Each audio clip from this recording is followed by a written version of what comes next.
The following is a presentation of the Eagles Sports Network. With the head coach of the Lady Eagles, Mike Mincey, I'm Andrew Rogers for the Eagles Sports Network. Coach, golly, didn't look like you guys had a break for the holidays. Score 114, tied for the fifth most points in the program's history. Shoot 65%. Flirted with the program record for efficiency offensively throughout the game. Just fall short of that, but what were you more impressed with? You held the number 2 scoring offense to 64 points, and you put up 114. Was it the offense, the defense, or just everything? I mean, honestly, it's probably everything, you know. When you take off the number of days we did, and Glenville State, you know, I'm going to give them their credit. They've been off since December 15th, and they are playing without their leading scorer. But sometimes that's worked against us when that kind of thing happens. You know, somebody else that's not their leading scorer comes up and has a big number. But, you know, when you've taken the break off like we have, and you're worried about them getting out of shape or not getting in the gym and shooting and that kind of thing, I'm just really impressed with how we took care of the basketball. You know, they turned people over 33 times a game. I think we had 25, but, you know, we had 37 assists. You know, I think they're one of the best pressing teams. Obviously, they clearly are, you know, in terms of turning people over. And keys? I have no idea. I have not seen any. We can look here in a minute, though. Anyway, we got a turnover with keys, it looks like, right there. Yeah, but, yeah, I mean, I just think the girls took care of it. Last year at their place, you know, they only turned it over 20 times and we lost, so we turned it over more here. But we were just so good with the ball in the front court, you know, breaking the press and getting points in the paint, whether it be layups, playing more aggressive offensively, and you know, not a whole lot to complain about, to be honest with you. Yeah, you mentioned breaking the pressure. Even though you turned it over 25 times, you broke the pressure a ton because there was nearly 100 possessions for your team offensively in this game, and you made 70 points in the paint compared to their only 64, and you made 31 of your 40 layups. Once you broke the pressure, what did you like about how your team executed the numbers advantage? It seemed like every time you broke the press, it was a 3-on-2, 2-on-1 chance. Well, it's just, I mean, that's what it is. Like, you know, when you're turning the ball over and not taking advantage of those things, I think that's when Glenville State does. That's what they do, you know. And you know, for us to be able to break the pressure and handle the pressure, and then score out of it, is why we got the point total that we did. You know, whether it be a layup or an open 3-point shot, you know, we were very efficient. Obviously, we made 10, but we only took 22.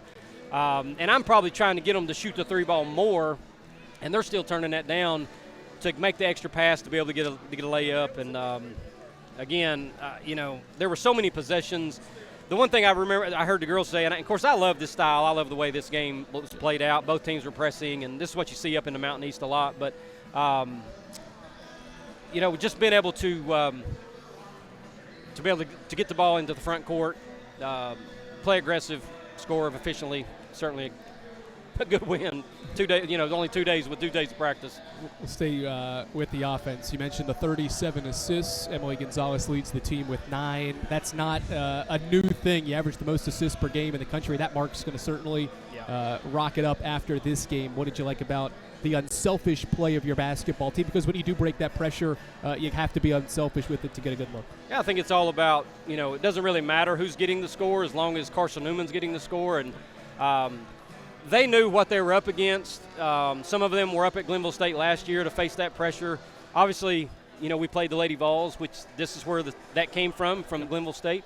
And, you know, it wasn't going to be a situation where we're going to break the press and then pull it back out and try to go a low possession game. We were going to take what the defense gave us. I think the girls did a good job of that. And, you know, when you do that, you know, you can score 114. We'll flip it over to the defense. Glenville's had to 64, their second lowest output scoring-wise this season. They turn it over 34 times. That's the second most they've had in a game this season. What did you do well in the up-tempo nature of the game to make their shots very difficult at times? Well, you know, they're pressing us mostly in a man, run and jump. Then they went to their, you know, I'll call it a 1-2-2, three-quarter court there, and thought we navigated. You know, for the most, when you turn it over 25 times, you're going to say, well, there was stuff, because they got us off of defensive rebounds when they stole it from us and things of that nature. But obviously we play more of a zone press. I thought our girls moved really well out of it to create, you know, the 34 turnovers, and that's probably one of the reasons why the score the way it was because of that discrepancy in their assists versus turnovers and our assists versus our turnovers. Had 2 days to prepare for this one, and now you've got South Atlantic Conference play ahead. This was your fourth and final non-conference game, and your first game back in league play is against a ranked Coker team. They're ranked for the first time by the WBCA. What impresses you about that group, and how do you wash this one away eventually and get ready for them in the next 2 days? Melissa's done a great job down there. You know, I'm glad that they finally got into the top 25 because they deserve it.